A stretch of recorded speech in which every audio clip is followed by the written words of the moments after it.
বাংলাদেশের তরুণদের মেধা ও শ্রমকে যথাযথভাবে ব্যবহারের মধ্য দিয়ে চাঁদাবাজি বন্ধের স্বপ্ন দেখেছিলেন নিহত ইনকিলাব মঞ্চের সাবেক মুখপাত্র শরীফ ওসমান হাদি।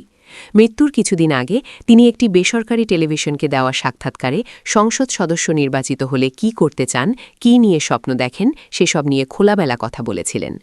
ঢাকা ৮ আসনে নির্বাচিত হলে চাঁদাবাজির সিন্ডিকেট ভেঙে দেওয়ার স্বপ্ন দেখেছিলেন ওসমান হাদি।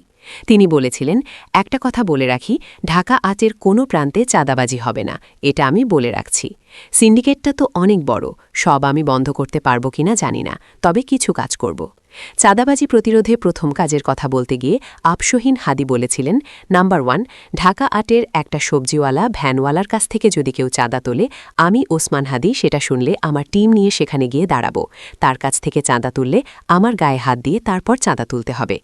আর যদি অনেক রাঘব বোয়াল হয়, যিনি নিজে যান না, তার লোক পাঠান, তাহলে তার নামটা তো জানব। দ্বিতীয়ত, চাঁদাবাজদের সিন্ডিকেটের তথ্য পাবলিক করে দিতে চেয়ে তিনি বলেছিলেন, যেই রাঘব বোয়ালরা তাদের ছানাপোনা পাঠিয়ে চাঁদাবাজি করাবেন ঢাকা ৮-এর মধ্যে, আমি সংসদে দাঁড়াইয়া বিসমিল্লা বইলা প্রত্যেকের নাম প্রকাশ করে দেব। এরপরে যা আছে কপালে আমার হবে, এটা আমি করবই। ৩ নম্বরে, তিনি ঢাকা ৮ কেন্দ্রিক বিভিন্ন হাসপাতাল ঘিরে গড়ে ওঠা চিকিৎসা সিন্ডিকেটও ভেঙে ফেলতে চেয়েছিলেন।